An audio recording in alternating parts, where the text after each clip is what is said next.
जय हिंद दोस्तों। बिंदास लर्निंग इंस्टीट्यूट में आपका स्वागत है, जहां हमारा एक ही लक्ष्य है, सफलता आपकी और जीत हमारी।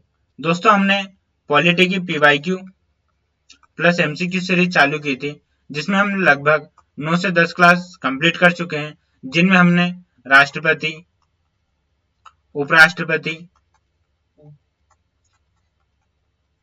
प्रधानमंत्री, मंत्रिपरिषद, ये हमने लास्ट की क्लास में देखा था।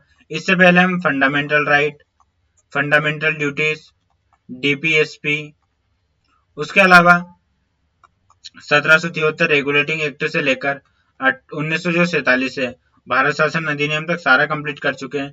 इसके अलावा संविधान सभा, ठीक है, नागरिकता प्रस्तावना आदि सारे टॉपिक कंप्लीट कर चुके हैं। और आज हम जो टॉपिक कंप्लीट करने वाले हैं वो बहुत ही इंपॉर्टेंट है। वो टॉपिक है हमारा संसद, जैसा कि आप यूट्यूब थंबनेल से देख चुके हैं। ठीक है, यह इसमें संसद में कौन कौन आता है, तो लोकसभा, राज्यसभा और राष्ट्रपति। क्योंकि हम राष्ट्रपति को डिटेल में देख चुके हैं, तो यहाँ पर हम राष्ट्रपति से ज्यादा डिटेल में नहीं देखेंगे, सिर्फ जो क्वेश्चन है उसके बेस पर इनकी बात करेंगे। लेकिन जो लोकसभा है और राज्यसभा, इसे हम थोड़ा डिटेल में देखने की कोशिश करेंगे, और जो हम क्वेश्चन के माध्यम से ट्रिक बनाकर उन्हें याद भी करेंगे। देखो, संसद बहुत बड़ा टॉपिक है, इसे पूरा एमसीक्यू के माध्यम से पढ़ाना लगभग पॉसिबल नहीं है, पर भी हम कोशिश करेंगे। इसलिए हम सोच रहे हैं कि जो पॉलिटी है, पॉलिटी की सारी क्लास स्टार्टिंग से लेकर 1773 से लेकर जहां तक भी पॉलिटी चलती है हमारी 1947 के अधिनियम, या फिर वर्तमान तक पूरा जो अभी तक जो जो संविधान में चीजें हैं, सारे आर्टिकल वगैरह, उन्हें हम डिटेल में हम थ्योरी वाइज भी कंप्लीट करेंगे, जो कि हर एग्जाम में आता है, उस एग्जाम पैटर्न को ध्यान में रखते हुए। तो दोस्तों, जो हम क्लास ले रहे हैं वो सभी एग्जाम के लिए महत्वपूर्ण होने वाली है, चाहे आप यूपीएससी की तैयारी कर रहे हो, एमपीपीएससी की, एसएससी, या फिर किसी भी स्टेट लेवल एग्जाम की तैयारी कर रहे हो। पॉलिटी सभी जगह एक जैसी होती है, जहाँ आर्टिकल 1 में राज्य संघ है, राज्य और संघ के बारे में, वहां हर स्टेट में राज्य संघीय। फंडामेंटल राइट भाग 3 में, तो भाग 3 में हर जगह वही चीजें हैं, फंडामेंटल राइट दिए हैं। तो दोस्तों, आज की हम क्लास संसद के ऊपर बेस रखेंगे, और इसमें हम फोकस करेंगे मेन लोकसभा और राज्यसभा पे। ठीक है दोस्तों, अगर क्लास से रिलेटेड कोई भी डाउट हो या फिर अन्य कोई डाउट हो, तो आप हमारे व्हाट्सएप नंबर जो कि स्क्रीन पे दिखाया गया है उस पर मैसेज कर दीजिए, हमारी टीम आपसे कांटेक्ट कर लेगी। और अगर आप चैनल पर नए हैं तो चैनल को like, comment, share and subscribe करें। तो दोस्तों, अब हम बढ़ते हैं हमारे पहले क्वेश्चन की ओर। पहला क्वेश्चन हमारा क्या है? पहला क्वेश्चन है हमारा, भारतीय संविधान के अनुसार संसद का गठन किससे होता है? तो देखो, केवल लोकसभा और राज्यसभा से, राष्ट्रपति और लोकसभा से, राष्ट्रपति, लोकसभा और राज्यसभा से, प्रधानमंत्री, लोकसभा और राज्यसभा से। तो दोस्तों, पहले हमें थोड़े से इसकी पृष्ठभूमि समझ लेते हैं कि संसद क्या है। तो संसद आर्टिकल 79 में है। 79 क्या कहता है कि भारत के लिए एक संसद होगी, जो कि दो सदनों, किसे, दो सदन,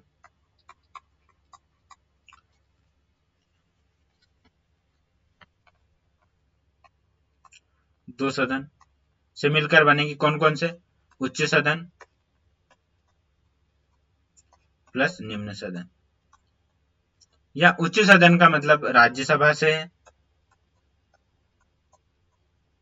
तथा जो निम्न सदन है उसका संबंध मतलब लोकसभा से है। ठीक है, इन दोनों से हमारी क्या संसद बनेगी, और साथ ही साथ इनमें कौन रहेगा? राष्ट्रपति। देखो, राष्ट्रपति औपचारिक प्रधान होता है, लेकिन उसके द्वारा जितने भारत सरकार में या फिर जितने भी काम होते हैं राष्ट्रपति के द्वारा ही किए जाते हैं, इसलिए संसद का अभिन्न अंग किसे? राष्ट्रपति को भी माना गया है। तो संसद राष्ट्रपति, लोकसभा और राज्यसभा, इन तीनों से मिलकर बनेगी। तो अर्थात हमारा ऑप्शन सी सही होगा। ठीक है,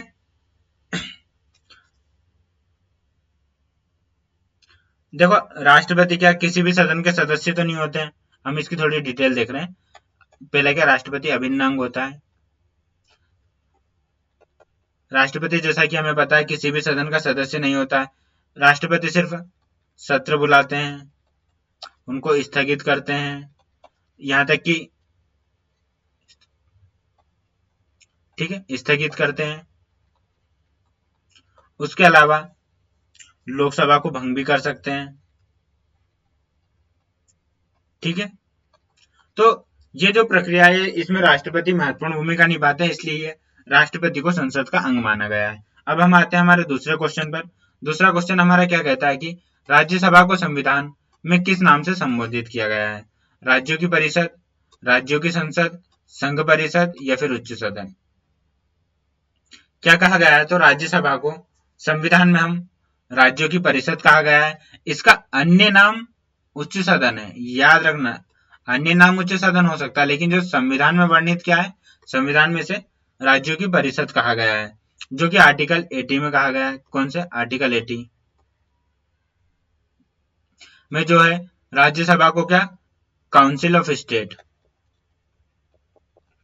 ठीक है, काउंसिल ऑफ स्टेट अर्थात राज्यों की परिषद कहा गया है। यह सदन का उच्च सदन है। ठीक है, जो संसद का यह क्या, उच्च सदन है।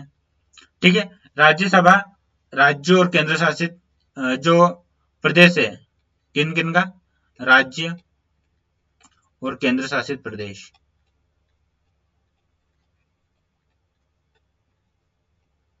इनका क्या, प्रदेशों का नेतृत्व करती है। ठीक है, इसके सदस्यों का चुनाव मुख्यतः राज्यों की विधानसभाओं के निर्वाचित सदस्यों का द्वारा अनुपातिक प्रणाली और एकल संक्रमण प्रणाली के माध्यम से होता है। किसके माध्यम से? अनुपातिक प्रतिनिधित्व प्रणाली तथा एकल संक्रमणीय प्रणाली के माध्यम से होता है। ठीक है, किसके? इससे सदस्यों का चुनाव, राज्यसभा के सदस्यों का चुनाव, सदस्य चुनाव। ठीक है, आते हैं अब हमारे अगले क्वेश्चन पर। इसका आंसर क्या सही हो जाएगा? हमारा ऑप्शन ए। ठीक है, लोकसभा का सामान्य कार्यकाल कितने वर्ष का होता है? ठीक है, 4 वर्ष का, 5 वर्ष का, 6 वर्ष का या 7 वर्ष का? देखो, लोकसभा एक स्थायी सदन नहीं है, इसका यह जो है किसी अस्थायी है, अर्थात यह भंग हो जाती है या फिर इसका कार्यकाल समाप्त हो जाता है। तो आर्टिकल 83(2) क्या कहता है कि लोकसभा की सामान्य अवधि 5 वर्ष की होती। कितने वर्ष की? 5 वर्ष की होती है। यह अवधि उसकी जब जैसे पहली बैठक होती है, जैसे लोकसभा की पहली बैठक से लेकर 5 वर्षों तक की होती है। हालांकि जो राष्ट्रपति है लोकसभा की, ये जो लोकसभा इसे पहले भी प्रधानमंत्री की सलाह पर भंग कर सकता है। जब हमने प्रेसिडेंट पढ़ा था तब देखा था कि प्रधानमंत्री के साथ लोकसभा को भंग कर सकता है, लोकसभा को भंग कर सकता है। या फिर जैसे आपातकाल लगा हो तो इसे क्या, 1 वर्ष के लिए बढ़ा दिया जाता है। लेकिन अगर आपातकाल खत्म हो गया हो तो 6 माह के अंदर इसे, 6 माह से ज्यादा इसे जारी नहीं कर सकता। ठीक है, इसलिए सामान्यतः लोकसभा क्या, इसका कार्यकाल कितना, 5 वर्ष माना गया है। सिर्फ हमें इतना याद रखना है, इसमें लोकसभा का कार्यकाल कितना, 5 वर्ष का माना गया है। ठीक है, इसके बाद में आते हैं हम हमारे अगले क्वेश्चन पे। निम्नलिखित में से कौन सा सदन स्थायी सदन है? क्या, कौन सा सदन स्थायी सदन है? लोकसभा, राज्यसभा, दोनों या दोनों में से कोई नहीं। देखो, लोकसभा का तभी हमने देख लिया था 5 वर्ष है। ठीक है, लेकिन जो राज्यसभा है, राज्यसभा कैसा एक स्थायी सदन है, अर्थात ये विघटित नहीं होती या फिर इसका विघटन नहीं होता। लेकिन हाँ, ये याद रखना, इसके जो सदस्य है, सदस्य का कार्यकाल 6 महीने का होता है, सॉरी 6 साल का होता है।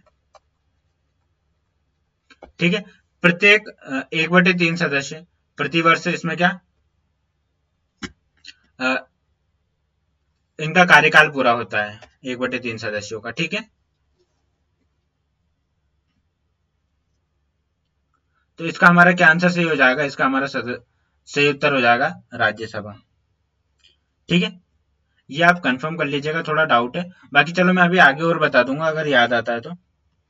ठीक है, ठीक है, ये सही है। 1/3 सदस्य ही प्रत्येक 2 वर्ष के बाद, प्रत्येक 2 वर्ष के बाद वो रिटायर हो जाते हैं, फिर सेवानिवृत्त हो जाता है। लेकिन हाँ, ये याद रखना 6 वर्ष का कार्यकाल होता है प्रत्येक सदस्य का। ठीक है, आते हैं अब हमारे अगले क्वेश्चन पर। राज्यसभा के सदस्यों का कार्यकाल कितने वर्ष का होता है? तो ये 6 वर्ष का होता है। यहाँ फिर से मैं आपको ध्यान देकर बता रहा हूँ, ये जोर देकर बता रहा हूँ कि सदस्यों का कार्यकाल है, ना कि राज्यसभा का। ठीक है, राज्यसभा स्थायी सदन है, उसका कोई कार्यकाल नहीं है। लेकिन लोकसभा का कार्यकाल 5 वर्ष होता है, जिसे या फिर राष्ट्रपति प्रधानमंत्री की सलाह पर भंग कर सकता है, हम ये देख चुके हैं। ठीक है, अब देखो यहाँ पर हम थोड़ी राज्यसभा के बारे में डिटेल देख लेते हैं। राज्यसभा क्या एक उच्च सदन है। ठीक है, इसे राज्यों का प्रतिनिधित्व करने वाली संस्था कहा था। इंग्लैंड के किसके जैसी है? इंग्लैंड के हाउस ऑफ कॉमन्स की तरह है। ठीक है,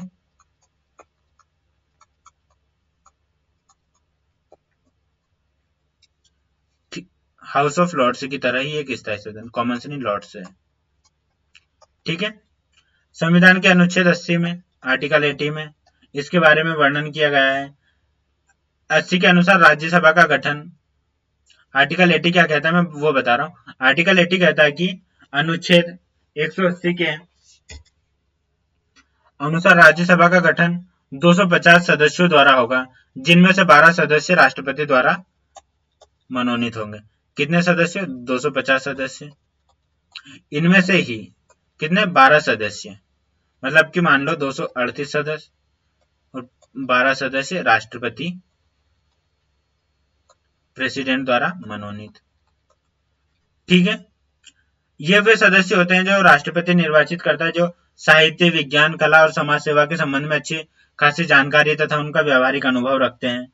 ठीक है, और जो शेष 238 सदस्य होते हैं, उन सदस्यों को क्या कैसे चुना जाता है? चुनाव के द्वारा इनका चुनाव किया जाता है। राज्य तथा संघ राज्य क्षेत्रों की विधानसभाओं के सदस्यों द्वारा किया जाता है। इनका चुनाव कैसे करेंगे? जो राज्य तथा संघ राज्य क्षेत्र की विधानसभा के सदस्य हैं, राज्य तथा संघ राज्य क्षेत्र के जो विधानसभाओं के सदस्य हैं, उनके द्वारा किया जाता है। वर्तमान समय में राज्यसभा का प्रभावी संख्या कितनी है? तो 245। वर्तमान में सदस्य संख्या कितनी है? 245 है, जिसमें से 233 प्लस 12 का आंकड़ा है। 233 का चुनाव राज्यसभा और संघ राज्य क्षेत्रों ने किया है, और 12 सदस्य किसने मनोनीत किए हैं? तो राष्ट्रपति ने किए हैं। ठीक है, तो हमें इतना याद रखना है। लोकसभा की बात करें, यहीं पे देख लेते हैं हम लोकसभा को। यहाँ पर ये देखो, लोकसभा का कार्यकाल तो आपको पता चल ही गया है, 5 वर्ष का होता है। ठीक है, इसमें कितने? इस पहला तो इसे किस आर्टिकल में? आर्टिकल 81 में क्या कहा गया है कि जो लोकसभा है, लोकसभा में राज्यों से अधिक 530 सदस्य प्रत्यक्ष निर्वाचन द्वारा। ठीक है, 530 जो सदस्य प्रत्यक्ष निर्वाचन के द्वारा चुने जाएंगे, तथा संघ राज्य क्षेत्रों से अधिक 20 सदस्य संसद विधि 20 सदस्य कैसे चुने जाएंगे? कहां से चुने जाएंगे? संघ राज्य क्षेत्र से। ये कैसे चुने जाएंगे? जिसमें कि जो संसद विधि बना, जैसे संसद अपने कानून की प्रक्रिया विधि बनाकर चुनना चाहे। ठीक है, संसद विधि बनाकर कितने? 20 सदस्य को चुन सकती है, और 530 सदस्य कैसे? प्रत्यक्ष निर्वाचन के द्वारा होते हैं। ठीक है, इस प्रकार लोकसभा में निर्वाचित सदस्यों की संख्या 550 हो सकती है। मतलब लोकसभा में कितने सदस्य हो सकते हैं? 550 सदस्य होंगे। ठीक है, इसके अलावा आर्टिकल 331, कौन सा? आर्टिकल 331। आर्टिकल 331 क्या कहता है? आर्टिकल 331 कहता है कि राष्ट्रपति की राय में लोकसभा में आंग्ल भारतीयों का प्रतिनिधित्व। ठीक है, आंग्ल भारतीयों का प्रतिनिधित्व पर्याप्त नहीं हो तो वह लोकसभा में अधिक से अधिक 2 सदस्य मनोनीत कर सकता है। वर्तमान में लोकसभा की जो संरचना वो कितनी है? 545 की है, जिसमें से 545 यहाँ लिख देता हूं मैं। 545 में से जो 530 सदस्य 29 राज्यों से है, तथा 13 सदस्य संघ साथ जो संघ है, संघ राज्य क्षेत्रों से है। कितने संघ राज्य क्षेत्र? 7 संघ राज्य क्षेत्र से, 2 सदस्य राष्ट्रपति द्वारा मनोनीत किए जा सकते हैं। लेकिन जो 104वां संविधान संशोधन हुआ उससे जो है एंग्लो इंडियन का आरक्षण समाप्त कर दिया। ठीक है, आरक्षण समाप्त। दोस्तों मैं फिर बोल रहा हूं, अगर आपको किसी भी चीज में डाउट हो तो हमारा जो नंबर दिए हैं यहाँ पे मैं लिख देता हूँ 9753403424। आप इस पे कांटेक्ट करके आपका डाउट क्लियर कर सकते हैं, फिर कमेंट में भी आप पूछ सकते हैं। ठीक है, तो दोस्तों अगला हमारा, अगर आप एमपी पुलिस की तैयारी कर रहे हैं तो हमारी स्कोर बूस्टर टेस्ट सीरीज है, जो कि 70 टेस्ट मिलेंगे, जिसमें 60 टेस्ट टॉपिक वाइज मिलेंगे, जिसमें से 25 मैथ्स के तथा 25 रीजनिंग के रहेंगे टॉपिक वाइज, और 10 हमारी रहेंगी एफएलटी, और 10 रहेंगे हमारे जो ये सामान्य ज्ञान, हिंदी, तर्क शक्ति, गणित, रीजनिंग, गणित, कंप्यूटर, विशेष घटना और मध्य प्रदेश से संबंधित। इसकी जो प्राइस होने वाली है मात्र 49 रुपीज होने वाली है। ये राखी विशेष ऑफर है, इसके लिए आप जल्दी से ज्वाइन कर लीजिए, बाद में इसकी प्राइस बढ़ सकती है। इसके लिए आपको क्या करना है, हमारा ऐप डाउनलोड करना है प्ले स्टोर से, या फिर जिसकी लिंक मैं आपको डिस्क्रिप्शन में दे दूंगा, आप डिस्क्रिप्शन से भी डाउनलोड कर सकते हैं और हमसे जुड़ सकते हैं। ठीक है, लोकसभा के सदस्य बनने के लिए न्यूनतम आयु कितनी होनी चाहिए, प्रश्न नंबर 6 हमारा। ठीक है, तो लोकसभा का सदस्य बनने के लिए हमें 18 वर्ष, 21 वर्ष, 25 वर्ष या 30 वर्ष, तो इसके लिए हमें आयु होनी चाहिए कितनी, 25 वर्ष। ठीक है, देखो लोकसभा का सदस्य बनने के लिए व्यक्ति की न्यूनतम आयु 25 वर्ष ही होनी चाहिए। यह प्रावधान संविधान के अनुच्छेद कौन सा कहता है, आर्टिकल 84 कहता है। दूसरी ओर राज्यसभा का सदस्य बनने के लिए कितनी, 30 वर्ष, ये राज्यसभा सदस्य, ठीक है, की आयु है 30 वर्ष। दोनों सदन इसके लिए क्या क्या योग्यता और होना चाहिए, ये भारत के नागरिक हो, ठीक है, तथा संसद द्वारा निर्धारित अन्य योग्यताओं को पूरा करता, जो संसद द्वारा निर्धारित योग्यता है उनको पूरा करते हैं, तो ये क्या इनके सदस्य हो सकते हैं। ठीक है, संसद द्वारा निर्धारित योग्यता में क्या है, चुनाव आयोग द्वारा अधिकृत किसी व्यक्ति को तीसरी अनुसूची में इस प्रयोजन के लिए दिए गए प्रारूप के अनुरूप शपथ लेनी होती है। अन्य योग्यता होनी चाहिए जो संसद बनाए। ठीक है, तो ये सारी क्या इनके अंदर होना चाहिए। राज्यसभा 30 वर्ष आर्टिकल 84 में है। ठीक है, और आर्टिकल 84 में क्या क्या है, 25 वर्ष की आयु होना चाहिए लोकसभा के सदस्य बनने के लिए। राज्यसभा का सदस्य बनने के लिए न्यूनतम आयु कितनी होनी चाहिए, तो इसकी आयु होनी चाहिए 30 वर्ष, अभी हमने देखा था। ठीक है, यह भी आर्टिकल 84 में ही बताया गया है। ठीक है, राज्यसभा को वरिष्ठ एवं अनुभवी व्यक्तियों के द्वारा प्रतिनिधित्व वाला सदन माना जाता है, अर्थात उच्च सदन माना जाता है, जैसा कि मैंने आपको बताया।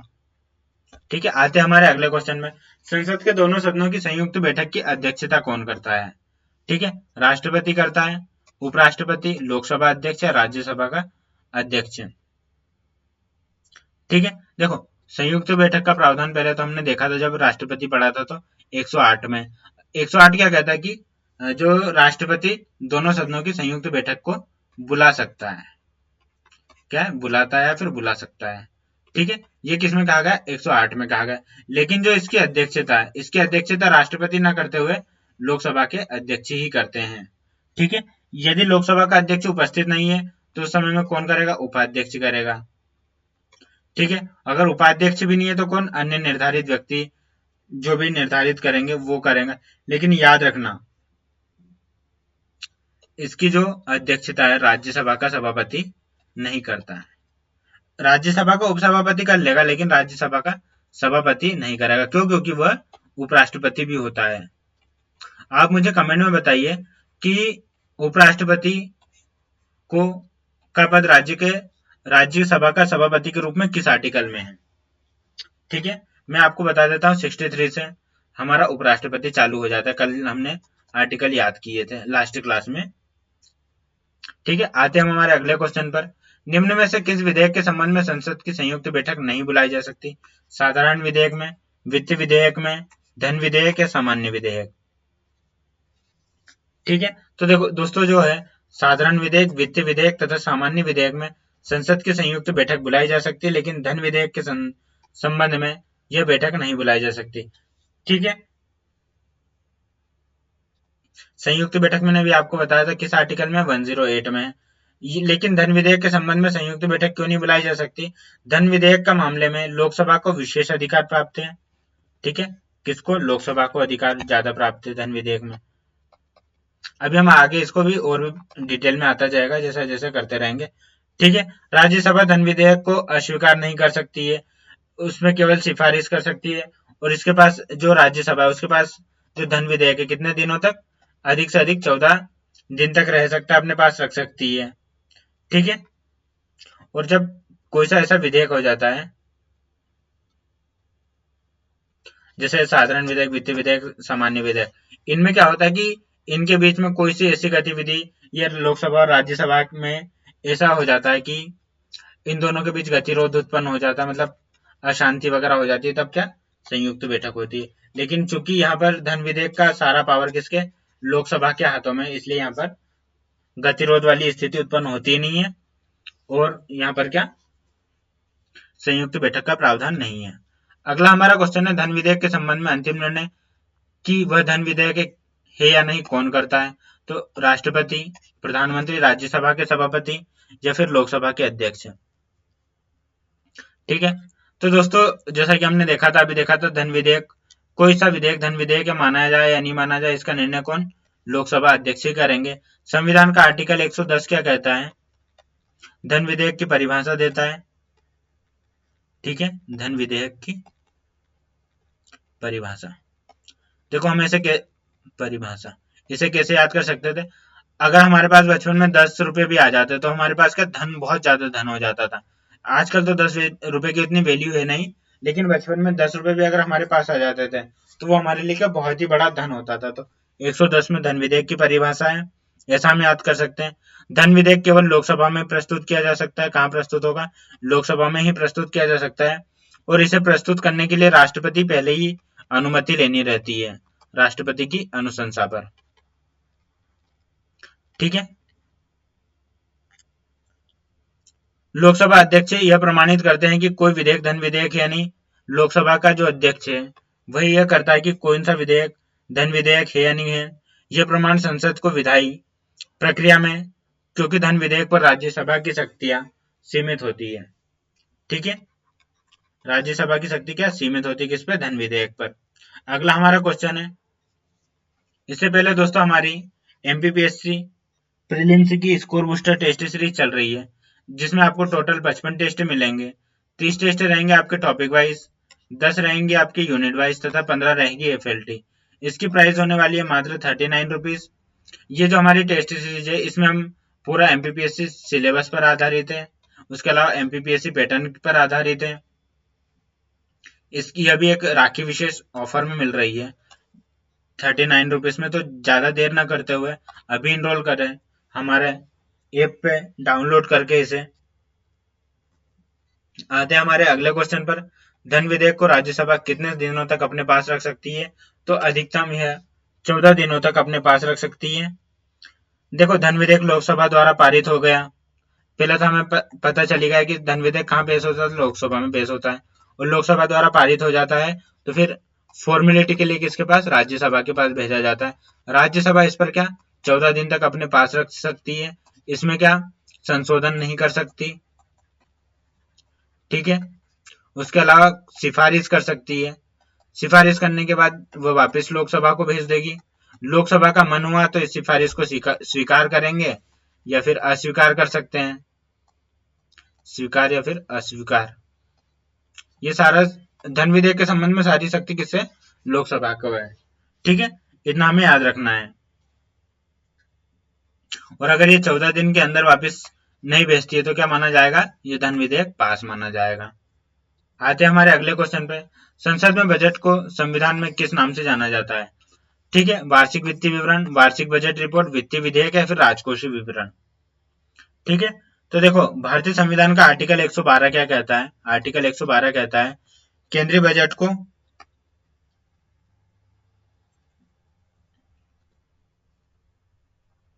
आर्टिकल 12 कहता है केंद्रीय बजट को क्या कहता है? बजट को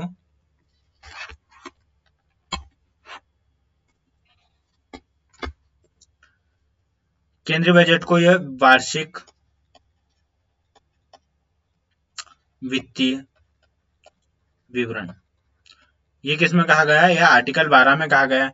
इसमें भारत सरकार की अनुमानित प्राप्त, जो इसमें क्या अनुमान लगाते हैं कि कितनी आय प्राप्त होगी, मतलब आएगी, और कितना व्यय अर्थात जाएगा, मतलब खर्चा होगा। तो इसमें खर्चा होगा, यह इस विधेयक में, मतलब इस बजट में चर्चा की जाती है इस पर।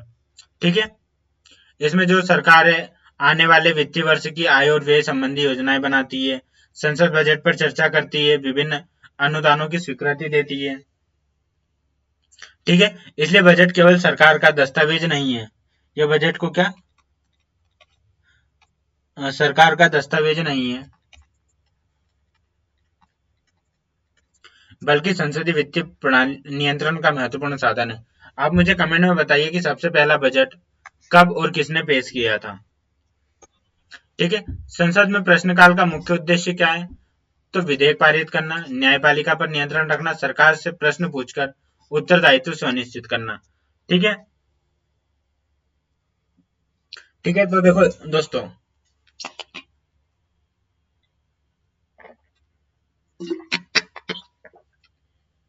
जो प्रश्नकाल है संसदीय कार्यवाही का एक महत्वपूर्ण हिस्सा माना जाता है। इसमें क्या होता है कि जो सांसद मंत्री होते हैं, सांसद जो है मंत्रियों से उनके जो विभाग है, जैसे कोई सा भी विभाग किसी मंत्री के अंतर्गत है, उनसे कौन, सांसद विभिन्न प्रकार के प्रश्न पूछते हैं, जिसका मुख्य उद्देश्य क्या हो सकता है कि सरकार को संसद तथा जनता के प्रति उत्तरदायी बनाना। ठीक है, क्या होता है, सरकार को संसद और जनता के प्रति उत्तरदायी बनाना। ठीक है, इसमें सांसद सरकारी योजना, नीति, खर्च, प्रशासनिक कार्य और विभिन्न जैसे समस्या चल रही है उससे संबंधित जानकारी मांगते हैं। ये प्रश्न मौखिक हो सकते हैं। ठीक है, इसके अलावा तारांकित हो सकते हैं, लिखित हो सकते हैं। ठीक है, और इन प्रश्नों पर क्या पूरक प्रश्न भी पूछे जा सकते हैं। ठीक है, तो इससे क्या होता है, क्या आंसर होगा हमारा, सरकार से प्रश्न पूछकर उत्तरदायित्व सुनिश्चित करना। ठीक है, अगला हमारा क्वेश्चन है, संसद में शून्यकाल के बारे में कौन सा कथन सही है? इसका उल्लेख संविधान में है। यह प्रश्नकाल के बाद का समय केवल धन विधेयक पर चर्चा होती है। इसकी अध्यक्षता कौन, राष्ट्रपति करते हैं। तो देखो दोस्तों, पहला तो हम शून्यकाल का उल्लेख किसमें, संविधान में स्पष्ट रूप से नहीं किया गया है। यह भारतीय संसद कार्यप्रणाली के विकास के साथ साथ विकसित होता गई है।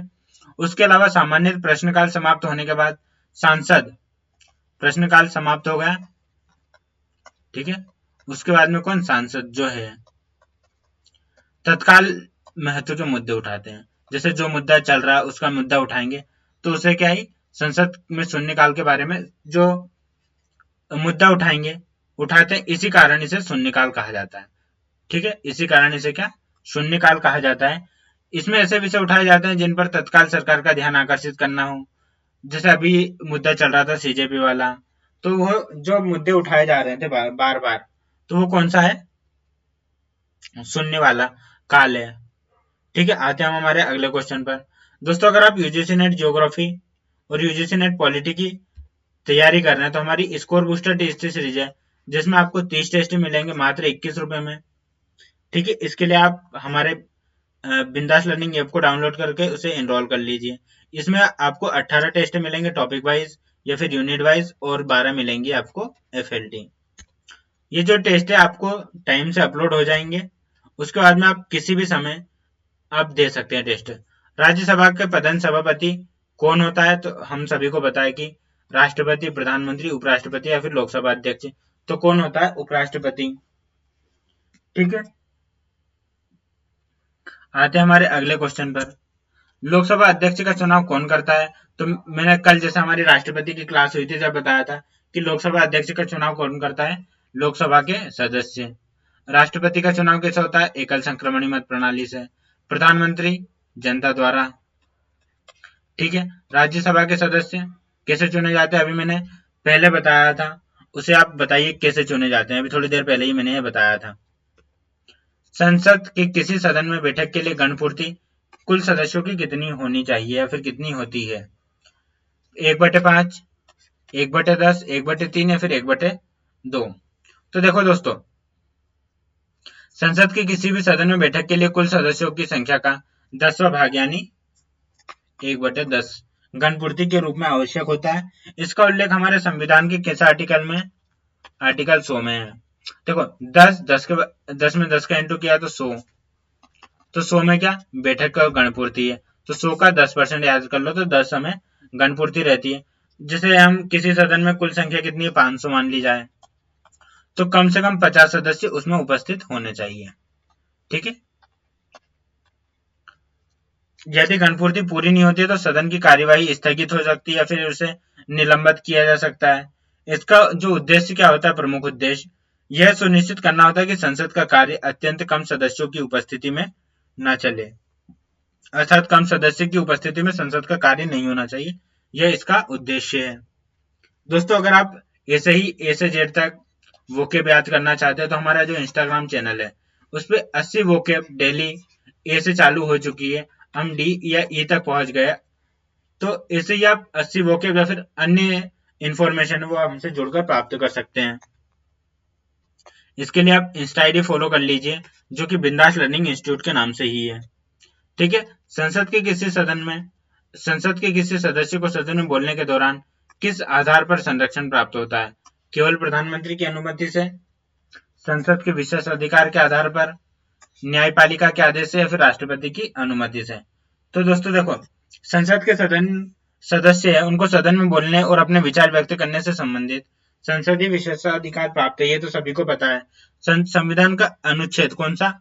आर्टिकल 105 संसद और उसके सदस्यों को विशेष अधिकारों से संबंधित करता है। संसद के सदस्य द्वारा कही गई बात या दिए गए मत, क्या बात और दिए गए मत के संबंध में सामान्यतः उसके विरुद्ध न्यायालय में कार्यवाही नहीं की जा सकती। न्यायालय में कार्यवाही नहीं, अर्थात अगर व्यक्ति कार्यवाही नहीं होती, अगर कोई भी सदन का सदस्य है तो उसकी बात जो वो सदन में बोल रहा है या संसद में बोल रहा है और उसका जो मत है उस पर न्यायिक कार्यवाही नहीं की जा सकती न्यायालय के द्वारा। ठीक है, इसका उद्देश्य क्या है? सांसदों को बिना भय से जनता से संबंधित मुद्दे उठाने का। मेन कारण ये है कि इससे क्या, संसद बिना डर के जो लोगों के मुद्दे उठा सके। ठीक है, हालांकि इसका अर्थ यह नहीं है कि सदस्य सदन के नियमों का या संविधान से ऊपर है। सदन के भीतर अनुशासन बनाए रखने की व्यवस्था मौजूद रहती है, मतलब एक अपनी सीमा के अंदर बोल सकते हैं, हर कुछ नहीं बोल सकते। अगला हमारा क्वेश्चन है, निम्नलिखित में से कौन सा विधेयक केवल लोकसभा में ही प्रस्तुत किया जा सकता है? साधारण, संविधान, निजी विधेयक। तो कौन सा? जो धन विधेयक है वो भी हमने देखा था सिर्फ लोकसभा में ही पेश किया जा सकता है। निम्नलिखित में से किस विधेयक को पारित करने के लिए संसद की संयुक्त बैठक का प्रावधान है? धन विधेयक, संविधान संशोधन विधेयक, साधारण विधेयक या फिर विनियोग विधेयक। ठीक है, तो दोस्तों जो हमारा आर्टिकल क्वेश्चन नंबर 20 क्या कह रहा है? 20 कह रहा है कि कौन सा किस विधेयक को पारित करने के लिए संसद की संयुक्त बैठक होती है? तो दोस्तों देखो, संसद की संयुक्त बैठक का प्रावधान साधारण विधेयक के संबंध में, मतलब साधारण विधेयक को पारित करने के लिए संसद की संयुक्त बैठक हो सकती है यदि दोनों सदनों के बीच किसी विधेयक को लेकर गतिरोध उत्पन्न होता है, जैसा कि मैं आपको पहले बता चुका। देखो चीजें भैया, हमने क्वेश्चन की संख्या डबल या फिर इतनी ज्यादा रखी है इससे कि क्या आपको बार बार सुनने को मिले और वो बार बार आपको याद हो जाए। गतिरोध उत्पन्न हो गया, जैसे कैसे एक सदन विधेयक को अस्वीकार कर रहा है, दूसरा बोलता है हम स्वीकार है। ठीक है, दूसरा ये बोल देता कि अंतिम रूप से आप सहमत हो या नहीं हो, दूसरे सदन द्वारा लंबे समय तक उस पर विधेयक पर कोई कार्यवाही नहीं की जा रही है, तो राष्ट्रपति क्या करता है? देखो मैंने बताया था राष्ट्रपति संयुक्त बैठक बुला सकता है, ठीक है, लेकिन अध्यक्षता कौन करेगा? लोकसभा का अध्यक्ष। ठीक है, ये बात याद रखना है। संयुक्त बैठक में दोनों सदन के जो सदस्य मतदान कर सकते हैं और लोकसभा अध्यक्ष इसकी अध्यक्षता करते हैं, मैं आपको बता चुका हूँ। प्रश्न क्रमांक 21 है हमारा, संविधान संशोधन विधेयक के संबंध में कौन सा कथन सही है? इसे लोकसभा में पेश किया जा सकता है, देखो संविधान संशोधन की बात की गई, राज्यसभा में, संसद के किसी भी सदन में प्रस्तुत किया जा सकता है या फिर इसे केवल राष्ट्रपति प्रस्तुत कर सकते हैं। तो दोस्तों देखो, जो संविधान संशोधन विधेयक है, लोकसभा, राज्यसभा या फिर दोनों सदन में पेश किया जा सकता है। इससे लेकिन ये बात ध्यान रखनी है कि इसे पेश करने से पहले राष्ट्रपति की पूर्व अनुमति वो भी आवश्यक नहीं होती, जैसा कि धन विधेयक में होता है। धन विधेयक में क्या होता है कि राष्ट्रपति की पूर्व अनुमति अवश्य होती है। देखो, संविधान संशोधन की प्रक्रिया किसमें, आर्टिकल 368 में। भाग कौन सा, ये आप मुझे कमेंट में बताइएगा, क्योंकि जब हमने भाग से संबंधित ट्रिक बनाकर देखी थी तो उसमें बताया था कि किस आर्टिकल में, सॉरी किस भाग में संविधान संशोधन दिया हुआ है। ठीक है, ठीक है। इसमें क्या होता है कि प्रत्येक सदन में विशेष बहुमत पारित करना होता है। कुछ संशोधनों के लिए कम से कम आधे राज्यों की विधानसभाओं द्वारा अनुसमर्थन की आवश्यक, मतलब समर्थन भी जरूरी होता है।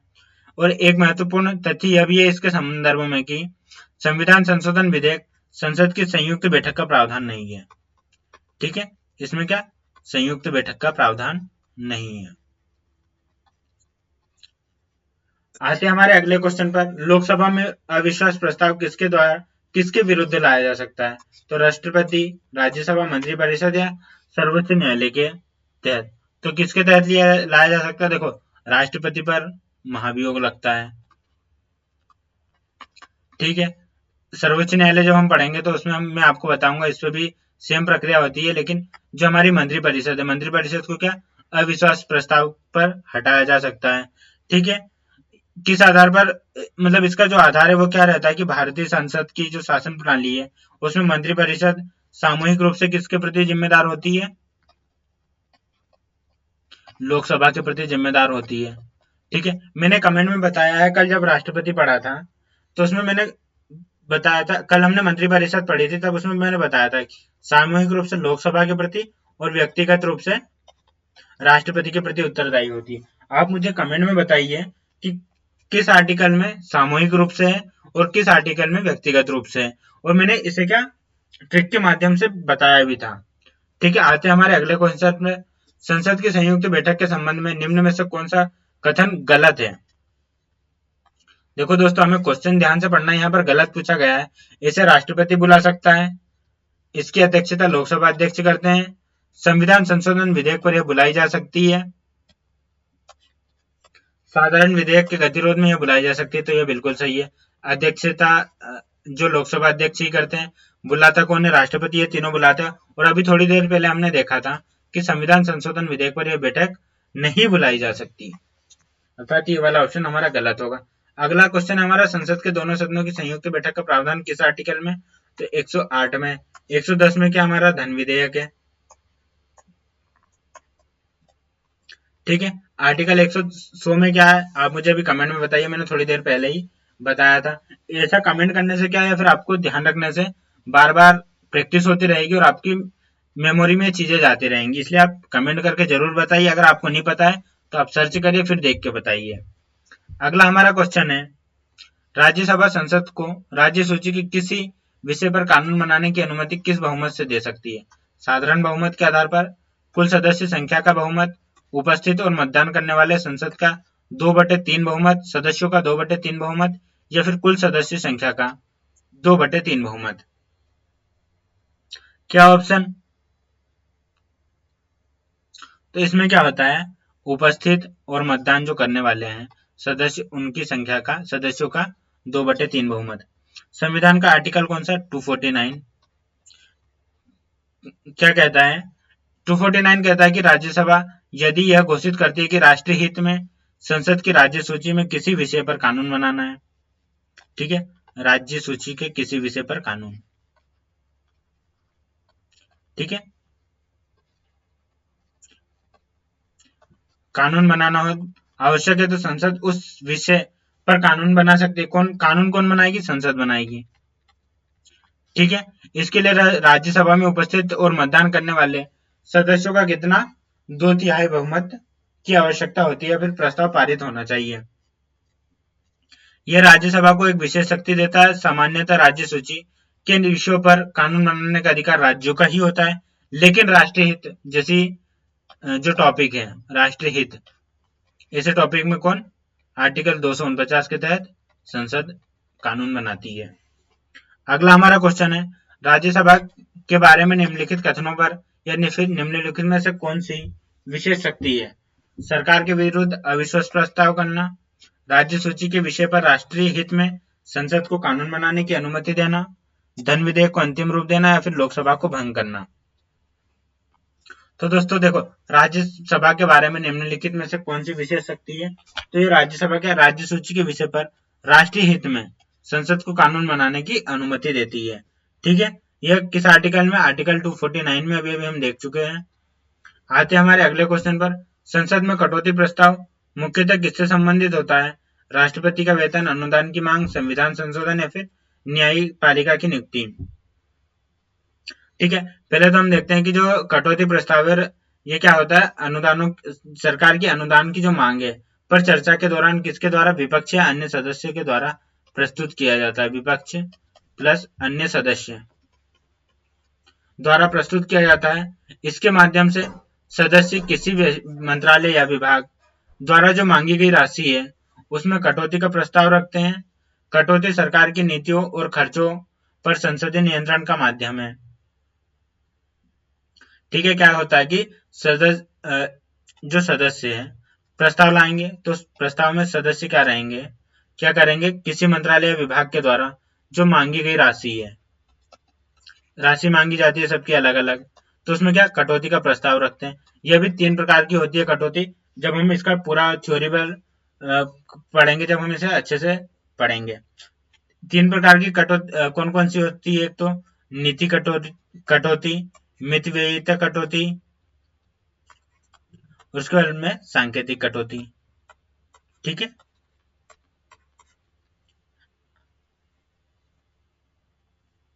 ठीक है, अगले क्वेश्चन पर आते हैं हम। निम्नलिखित में से कौन संसद की वित्तीय समिति है? लोक लेखा समिति, नियम समिति, विशेषाधिकार समिति या फिर कार्य मंत्रणा समिति। तो कौन सी ऐसी समिति है जो कि वित्तीय समिति है? तो दोस्तों इसमें अलग ही दिख रहा है कि जो लोक लेखा समिति है वो एक वित्तीय समिति है। यह मुख्य रूप से सरकार के द्वारा किए गए खर्चों की जांच करती है और यह देखती है कि संसद द्वारा जो स्वीकृत धन है का उपयोग निर्धारित उद्देश्य के अनुसार हुआ है या नहीं हुआ है। इसके कार्य में भारत, इसका जो कार्य है उसमें कौन? सीएजी की रिपोर्टों की जांच भी महत्वपूर्ण होती है। सीएजी की जो रिपोर्ट है उसकी जांच भी महत्वपूर्ण होती है। इसके अलावा जो प्राक्कलन समिति है, कौन सी समिति? प्राक्कलन समिति और लोक उपक्रम समिति, ठीक, भी वित्तीय समितियां हैं। प्राक्कलन समिति और लोक उपक्रम समिति भी कौन सी? वित्तीय समिति है। वित्तीय समिति संसद के वित्तीय नियंत्रण को प्रभावी बनाने के लिए महत्वपूर्ण भूमिका निभाती है। आज का हमारा सेकेंड लास्ट क्वेश्चन है। यदि किसी सांसद की सदस्यता के संबंध में अयोग्यता का प्रश्न उठता है और वह मामला संविधान के अनुच्छेद 103 के अंतर्गत आता है तो निर्णय कौन करेगा? ठीक है, देखो, जो सांसद है उसकी सदस्यता के संबंध में कोई अयोग्यता का प्रश्न उठ रहा है और मामला कहाँ? संविधान के अनुच्छेद 130 के अंतर्गत आता है, तो निर्णय कौन करेगा? तो इसका निर्णय करेंगे हमारे राष्ट्रपति। ठीक है, 103 में क्या कहता है कि संसद के किसी सदन की अयोग्यता के संबंध में जो प्रश्न उठने पर निर्णय कौन? राष्ट्रपति देता है। हालांकि राष्ट्रपति निर्णय लेने से पहले निर्वाचन आयोग की राय लेते हैं। किसकी? निर्वाचन आयोग की। ठीक है, और उस राय के अनुसार ही वो कार्य करते हैं। यह व्यवस्था सांसदों की जो सदस्यता है उससे जुड़े संवैधानिक प्रश्नों को निर्धारित प्रक्रिया के अनुसार हल करने के लिए बनाई गई है। ठीक है, इसमें एक बात याद रखना यह जरूरी है कि ऐसे मामलों में अंतिम जो संवैधानिक निर्णय है वो किसका होता है? तो राष्ट्रपति का ही होता है। लेकिन निर्वाचन आयोग की राय अत्यंत महत्वपूर्ण और बाध्यकारी प्रकृति की होती है। बाध्यकारी नहीं होती लेकिन बाध्यकारी प्रकृति की और महत्वपूर्ण होती है। ठीक है दोस्तों, आते हैं आज के हमारे लास्ट क्वेश्चन पर। निम्नलिखित कथनों पर विचार कीजिए। राज्यसभा कभी भंग नहीं होती। ठीक है, लोकसभा को राष्ट्रपति भंग कर सकते हैं। राज्यसभा के सभी सदस्य एक साथ सेवानिवृत्त होते हैं। तो हमने क्या देखा था कि राज्यसभा के 1/3 सदस्य 2 साल में सेवानिवृत्त होते हैं, अर्थात हमारा तीसरा ऑप्शन गलत है। तो हमारा ये ऑप्शन भी नहीं हो सकता, ये ऑप्शन भी नहीं होता। देखो, लेकिन हमें ये पता है कि लोकसभा को राष्ट्रपति भंग कर सकता है, किसकी सलाह पर? पीएम की सलाह पर। तो दो हमारा सही है, तो ये वाला हमारा ऑप्शन सही होगा। इस प्रकार हम क्वेश्चन को एलिमिनेट करके हमारा सही उत्तर प्राप्त कर सकते हैं। जैसा कि हमें कुछ ही पॉइंट की नॉलेज हो तो उस बेस पर हम इस तरीके से क्वेश्चन हल करके हमारा सही उत्तर चुन सकते हैं। तो दोस्तों, ये थी आज की हमारी क्लास, जिसमें हमने संसद पढ़ी। इसमें हमने प्रेसिडेंट या राष्ट्रपति से कम ही क्वेश्चन बनाए थे, क्योंकि पहले हम इसका टॉपिक को अच्छे से कवर कर चुके हैं। तो कैसी लगी आपको ये क्लास, कमेंट में जरूर बताइएगा। अगर कुछ डाउट हो तो कमेंट में पूछ लीजिए, या फिर हमारे नंबर पर आप मैसेज कर सकते हैं, हमारी टीम आपसे कांटेक्ट कर लेगी। अगर वीडियो अच्छी लगी हो तो लाइक करें वीडियो को, अपनी जो राय है वो कमेंट में दें, ज़्यादा से ज़्यादा इसे शेयर करें, चैनल को सब्सक्राइब करें और हमारे इंस्टाग्राम से जुड़कर हमें फॉलो करें और पाएं डेली न्यू अपडेट। मिलते हैं अब हमारी अगली क्लास में, जब तक के लिए आप पढ़ते रहिए। जय हिंद, जय भारत, जय मध्य प्रदेश।